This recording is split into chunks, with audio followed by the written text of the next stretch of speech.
What's it like getting into a 5-way playoff with players such as Lee Westwood and Matt Wallace on a European Tour? Things that only we can really dream about. And then what's it like losing in that playoff? Let's find out, and let's do it now.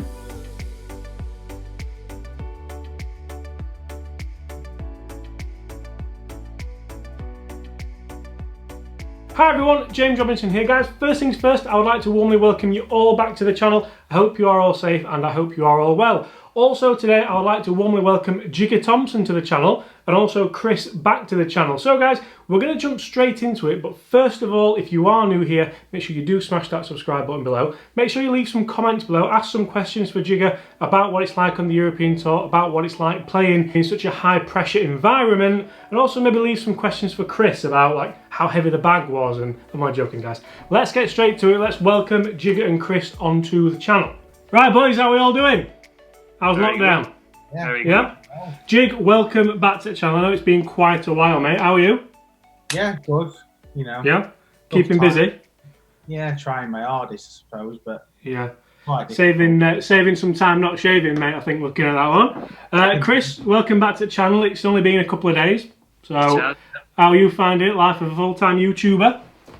Oh, not too bad. You know, I've mastered cutting the garden as well, so you can see I have got a fantastic lawn compared to yours, but keeping busy. Absolutely, mate, yeah. So we're going to get kind of straight to it a little bit. So Jig, obviously, first of all, European Tour season before last, full season, and then kind of bit part season last season, now Challenge Tour. I mean, first of all, mate, how much are you looking forward to getting back playing, obviously, when this is all over? For people who don't know, this is being filmed right in the middle of kind of total lockdown in the UK. And then just tell us a bit, mate, about what it's like, particularly living the dream on the European Tour. Obviously, you've had a couple of really good finishers and then a couple of disappointing ones as well. So I'll let you kind of take that away, mate. Yeah, I think, you know, speaking to all my mates and stuff that, I travel with at the minute and going, I think we number one, we can't wait to just actually get back on a golf course, to be honest. I think even if in the UK we can start and play a bit of golf, that'd sort of relieve the pressure of a lot of us.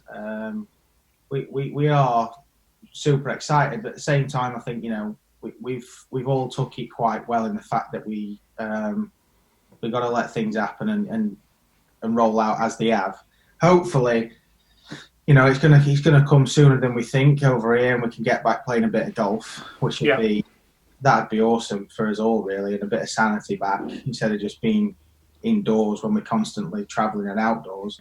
Especially with the weather turning now as well. The weather's perfect now, golfing it. Just teasing us all, isn't it, at the minute? I think. And, going, you know, when I got my card at Q School, things happened seriously quick, really. I turned pro coming out of amateur golf with only 4 starts on the Euro Pro, managing to win in one of those 4 starts straight out of the blocks. Obviously, I had to cut short to 2 rounds instead of 3 rounds, which went into my advantage. But then I went to Q School that year, failed miserably at first stage. And then I sort of played a full year on Euro Pro, and I had a bit of a shocking start as a pro. And then I found some form, played great, and I just actually ended up falling short of getting a Challenge Tour card that year. Yeah. Went to Q School, stage 1, Thrillford Heath. Got through there by the skin of my teeth. Went to second stage, El Soler in Spain, great golf course. Got through in a playoff. Final stage. Played some awesome golf, all a bit of a whirlwind, to be honest. We were there and stuff, and managed to get my card. So all of a sudden, within 12 months of golf, and you know, maybe just over 12 months of professional golf, I'd got a European Tour card, and you're flying off to Mauritius and South Africa, which sounds great in the grand scheme of things, and you know, amazing to have gone to these sort of places. But I just had no idea. I'd got no idea what we're in for. Just a huge lifestyle change, completely and utterly. Yeah. You know, you sort of go from getting in your car home every weekend, playing Euro Pro in the UK, own comforts, and do what you want, eat what you want, to going other side of the world to Mauritius, red hot, windy, grass over there is just outrageous. I think I shot about 82 first round, so welcome to the world of European. So quite a blooded into the life of a European Tour Pro, mate. To be fair, obviously we've got Chris in the chat as well. So Chris, you caddied for Jig. Was it a full season? Yeah, I did about 6 months, I think, in the end. 6 months. So first of all, Jig, how did you not kill him? And second of all, obviously, Chris, what's it like kind of caddying on tour as well? Because a lot of people get a bit of an insight into the caddies, but not so much as maybe some of the players. Yeah, so I think it was good. I mean, I was teaching anyway, so I was working on his putting from probably April onwards. I started there, and then obviously didn't have the best of starts to seasons. It seems to be a trend. Likes to come in late. But so then he got to the point where he had a few caddies and it wasn't working out, and you could see that. So I said I'd help out. But I was going anyway, so it worked out well. And we happened to start in where did we start? I think the first one we did was a challenge tour event, which was in Sweden. No, it was Sweden. Yeah, Sweden. We're getting the train in the middle of nowhere. That's right. I met you there, didn't I? Yeah. So this is one of the things, guys, as well. So just have a think as well while I'm kind of quizzing you both on different things. I'm going to ask you both for your best story at the end of this video. It's your best tour story. So have a think as well while we're cracking on. Sorry to interrupt you, Chris. Is that a sponsored water bottle as well you've got there, mate, or is that just? Well, it's Nestle Your Life. I don't know why I've got that, but just living life on the edge. So we did Sweden. Then we went to Prague, which was nice. Weather was good. Good spread of coffee ladies there, to be honest. They do it well. And then we did all right there. Made the cut in Sweden as well. And then we went to Sweden again for the main tour, and it's called the Hills, and it was rightfully named the Hills because it was the hilliest golf course. You know, the caddies ended up getting some buggies between holes because most of the caddies aren't spring chickens, to say the least. So we did that one, and then we started to do all right. We went to after that. I think we went to Denmark, and then Denmark. Obviously, we managed to get in a playoff, and it started to turn the season. Really, had a good. But we had 6 weeks on the road. We had 3 good weeks, I'd probably say. Yeah. So it was good. Obviously talking Denmark, and you've kind of brought that nicely into talking about kind of playoff and things like that. So Jig, obviously you got yourself in a playoff, which is absolutely, I mean, it's fantastic first year on tour, isn't it? Players, I think it was Matt Wallace, Lee Westwood. Who else was on there, Jig? It was a 5-man playoff, wasn't it? Stevie Brown. Yeah. So go on. So first of all, mate, what's it like getting into that situation? Obviously, I remember watching you on the back nine in Denmark. I remember it well. I was sat in Nando's with my phone perked up there, and girlfriend saying, "What are you watching? What are you watching?" I told her to go off. I'm watching the golf, and then kind of from there, obviously, it was obviously a good week for you. But talk us through it, mate. Like, what's it like? Is it totally different to anything? Tell you the truth, it was a very, very strange week. It was almost one of them weeks there where we turned up. I was skint at the time. I mean, talking seriously skint, and we got this Airbnb. And to be honest, it was possibly one of the worst Airbnbs we've stayed in, but yet the best. It just worked out the whole week. Fantastic. Was it as good as that one in Dubai? Well, you know,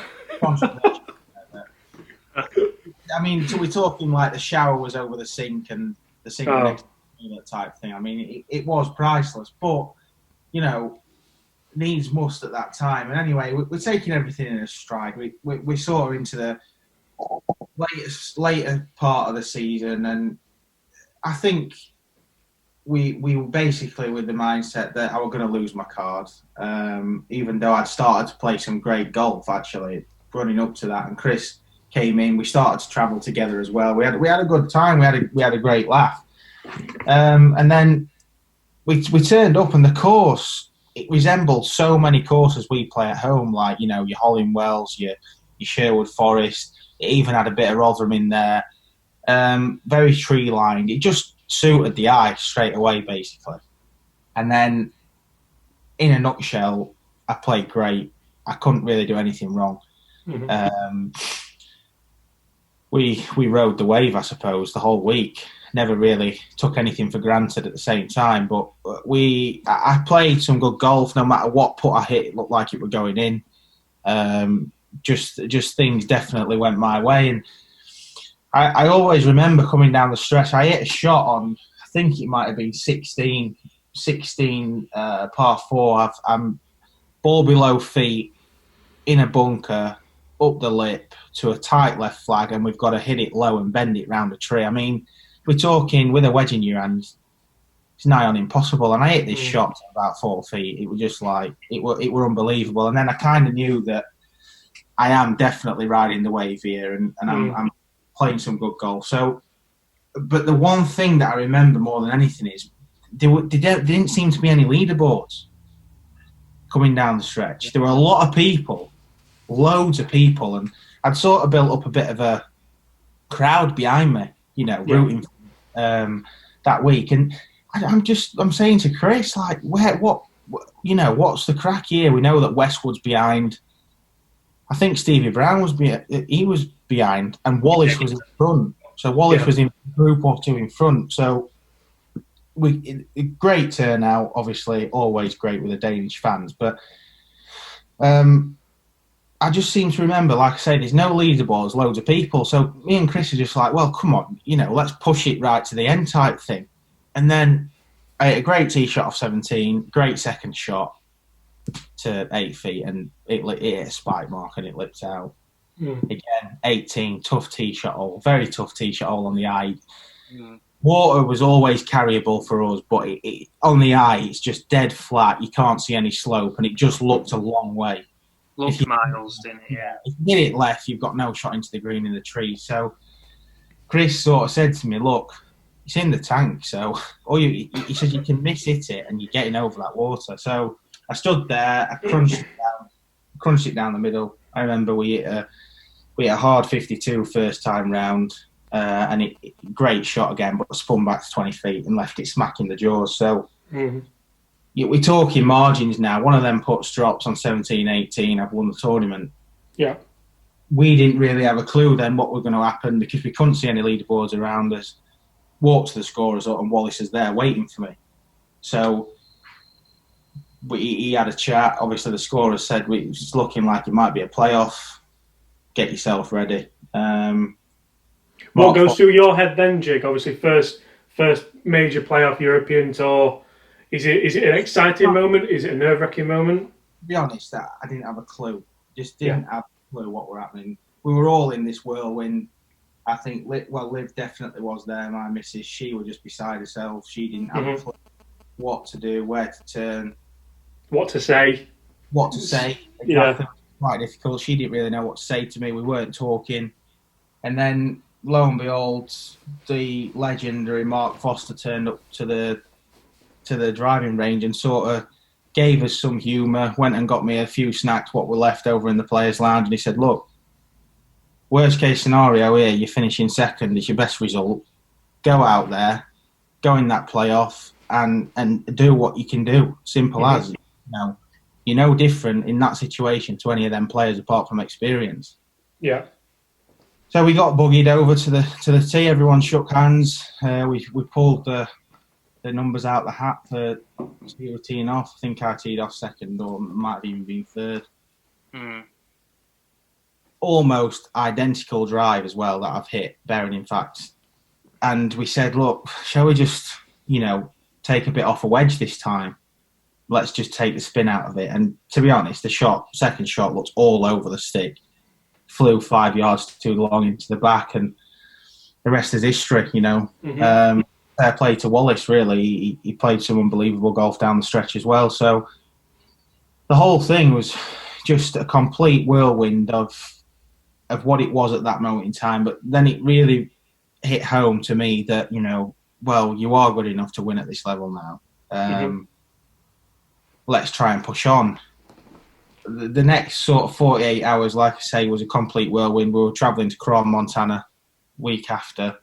And was that on the back of the finish, Jig, or did you have a start there anyway? No, that was off the back of the top 10. I wasn't in.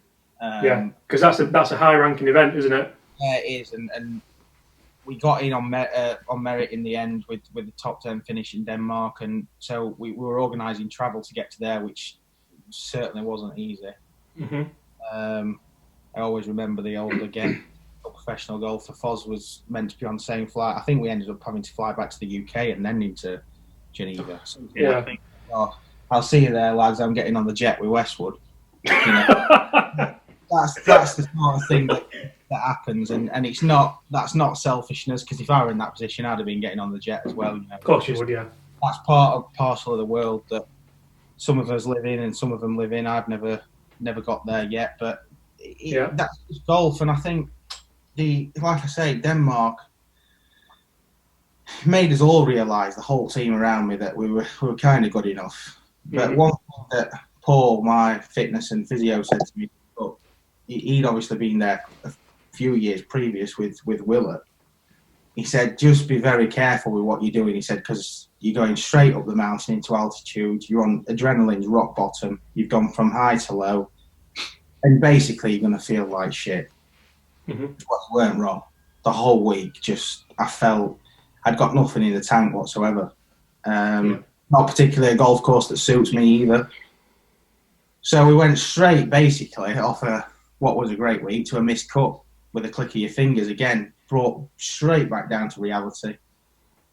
We've got to get to Holland, quick sticks, and sort it out, which we did.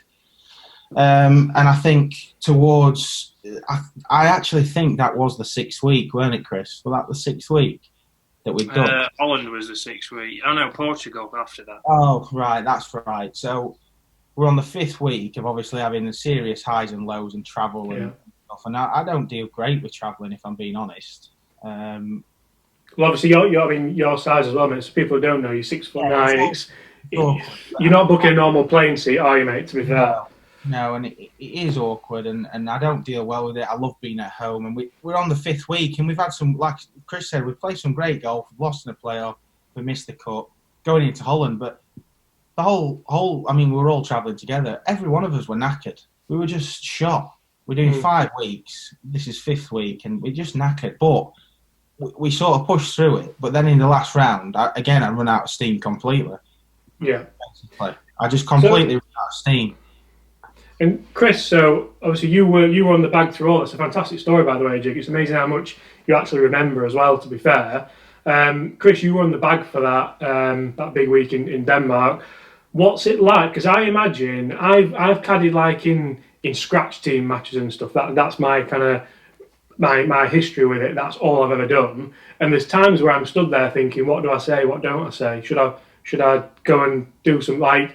Obviously, you two are really good mates as well, so I'm not sure if that would help or if it wouldn't help, because you want to be there as a mate, but you also want to do your job properly. So, like, what's it like caddying in such a high pressure cook environment with one of your mates? Yeah, I mean, it was good. I mean, it was quite easy to talk because we didn't really talk much about golf. It was more of a case of just talk about anything as you go around and take the mick out of people. You know, it's as you do, talk about what we might do when we get back, you know, and less thinking about that, you know, golf shots, we just say, right, this is the shot, is that the one we want to play? Yeah, right, go and hit it. If you don't hit it, you know, it's just a case of more, as silly as it is, it's the things of just saying, well, it's not the end of the world, up and down, get out of it with a par, we've got a par 5 coming or something. It's just a case of just trying to keep ticking over and normally take the mind off it, because the problem is on tour is like, you're up early every day, so let's say like 2 weeks, you know, you're travelling at 6 a.m, you get there, you check in, you're to the course, practice round, get all your pieces of paper, practice, see some holes, right, Tuesday, up early to beat the traffic, again, do the same process again, Wednesday, you're pro-am or you're not, and you're fitting around that, and all people doing is talking about golf. So, you know, like a distraction of, oh, so-and-so at home's bought a house, or James has lost the plot again, which standard behaviour, you know. anything talking about that, you know. You're not talking about golf because everyone wants to know, oh, who do you get taught by? Where do you play at? Yeah. I'm not really that, you get to the point where you're not bothered about talking about golf. You want to talk about... I bet you got to that point quite swiftly, Chris, didn't you? Well, yeah, you talk about the mighty Millers getting promoted, I thought you were an Arsenal fan. Well, yeah, but we don't talk about them at the minute. Talk to them when they do all right again. But, it's talk about Rotherham. We're both from Rotherham, so talk about that and just try and keep it ticking over. And then when you need to talk about stuff, talk about it. But it's less serious than the other caddies who, I guess, are, it's more, it's a full-time job. It is the life, and they want to be. Some players want everything. Some players don't want anything. It's a fickle game, and I think you with caddying and everything else now, it's quite obvious that you're seeing more and more good friends going on the bag for players, and players starting to actually play well. Because I think that is the ultimate, explanation, is the fact that you're out there probably quite comfortably for 5 hours minimum, and it's probably 30 degrees. Sometimes if you're playing crap or you're playing good, there's a fine line, and quite often if you're with your mate, you are having a laugh. It's more like playing a bit of social golf than actually going to work and everything being regimented. And I'm not I don't deal with things being super regimented. That's just not how I sort of like to work, even in my practice.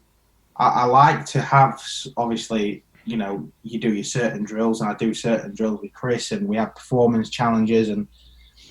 But at the same time, if I've done a performance challenge and I say, you fancy a coffee, we'll go and have a coffee. It's not, we're doing 4 hours in a row here straight away, and then we're off. Yeah.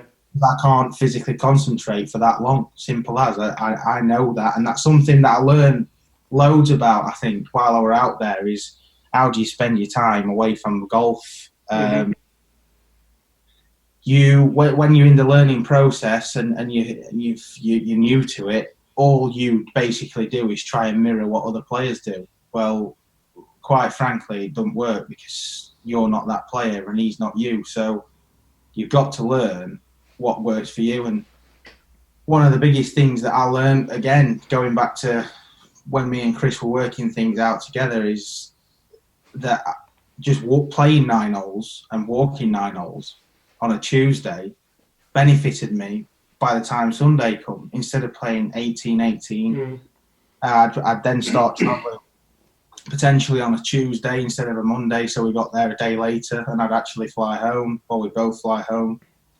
So it's more of the process is just ongoing, basically. And, like they always say, you never stop learning, but it's crucial to learn about yourself as quick as you possibly can, because quite frankly, I didn't have a Scooby-Doo about myself. I mean, to be fair, I remember I spent a bit of time with you boys at King's Barnes, didn't I? I walked around with you in the practice round, and that was the first kind of time I'd seen both of you in a professional environment, and it was quite interesting to see, actually, because I'd not been around kind of the tour or anything like that. And I'm walking around. We did a bit of filming, I think, didn't we, as well? And I'm thinking, what are they going to talk about? And I remember kind of the first few holes, I just walked behind you and just listened a bit, and you didn't talk about golf once. And I thought, I might be all right to kind of jump in here and ask a few questions. But really, really interesting. So before I ask you both about your favourite kind of tour stories, as it were, I hope you've both been thinking. Jig, I know you're massively grateful to your sponsors, aren't you? So if you just want to kind of say how much they've had an impact on your career so far and stuff like that, by all means, just throw that in there. I mean, I've had a few real good sponsors along the way, and there's one thing for sure about golf, professional golf. You cannot survive without them. Simple as. You can't do things how you want to do things without them. So I'll always be forever grateful, and I think, like, I think the Belfry, certainly, they've been massive in sort of, not just financially, but the guys there, they're awesome. They really are awesome. It's a great support. They're always interested. They're always on Twitter. They're always wishing you good luck. And that's kind of more of a sponsor, If you have a bad week, it's going to happen again next week. Yeah. I think it's massive. And again, same with Ping, they're they are my two main sponsors, and Ping have been basically supported me since I was 15 years old with equipment. Me being my size, there's no better company out there basically for fitting. I don't care what anyone says. They are what he says on the packet, really. Fitting matters, and they are, you know, for me they've been brilliant, and I enjoy working with them. So yeah, I'll say a thank you to them, and we go from there. Absolutely. Right, Chris, you're up. Best tour story. Don't tell the India one though, because we can't have that on here. No, can't have that one. So guys, if you do want to hear those stories from Jigger and from Chris about their time on the European Tour, make sure you go check those out on Chris's channel, Chris Dennis Golf. That will be linked here at the end of this video. There's some pretty good stories actually. I was going to put them on my channel, but I thought Chris deserved them on his channel because they are his stories. There's also some pretty good content on there as well, so make sure you don't miss that. I can't believe Jigger did that on the European Tour. Amazing. Right guys, so there we have it. That is exactly what it's like. A, taking part in a European Tour playoff. B, caddying in a European Tour playoff. And also, unfortunately, not winning a European Tour playoff. But I am absolutely sure, I have no doubt, Jigger will win on the European Tour at some point. So guys, make sure you back him. Make sure you go and follow him on his social media. Also, if you want to check out Chris's channel as well, Chris has started his own YouTube channel, if you didn't know. So I'll link that right at the end of this video. And the funny thing for me is that I sat in on a Q&A with Matt Wallace, who actually won that playoff. He won the Made in Denmark, and he wasn't going to play that week. So not many people know this, but he only played that week to try and get his way into the Ryder Cup team. So Thomas Bjorn said to him, Matt, go and play in Denmark, obviously being Danish himself. If you do win, then I'll have something to think about. Wallace did go and win, and he said in his interview that I sat in on, I was going to do everything to win that week. There was nothing going to stop me. I was going to win that week. And it's interesting that obviously, unfortunately, Jig just came up against an absolute world-class player, which Jig is as well, but who was just absolutely dead set on winning an event to try and get in the Ryder Cup. Unfortunately, Wallace didn't get picked for the Ryder Cup. Thorborg Olesen got picked, and the rest is history. But guys, thank you so much for watching. Make sure you smash that subscribe button if you haven't already. Leave us a like if you enjoyed that content. Also, have you got any questions for Jig? We'd like to see us get him on again. And apart from that, I'll just very much look forward to seeing you all tomorrow.